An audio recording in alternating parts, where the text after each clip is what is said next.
everybody, welcome back to the Spicy Saturday Show. Today we're talking about Wi-Fi thermostats and their benefits. These are a great new tool that you can add to your system so you can control your heating and air through your smartphone. These can be added to any central heating and air system.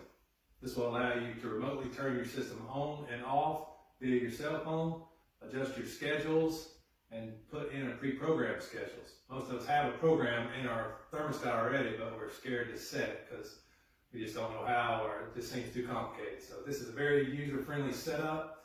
It learns how you turn your thermostat up and down over time, and so it will preset the program for you even if you don't want to set it. These thermostats also come with monthly reports that show you how long your air conditioner or heating unit has ran the last month, letting you know how much energy you have consumed.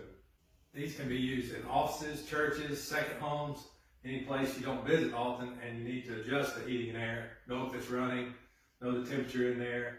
This comfortable feature allows you to turn your unit on and off when you're not at the property. You forget to turn it off when you leave your business or if you're coming back. Drastic change in the outdoor weather and you need to turn your heat or air on. This allows you to make that change via your cell phone to help you save money and cut down on runtime for your unit. These Wi-Fi thermostats allow you to adjust your comfort level at the ease of your cell phone. Thanks again for watching the Spicy Saturday Show. We'll see you again next week.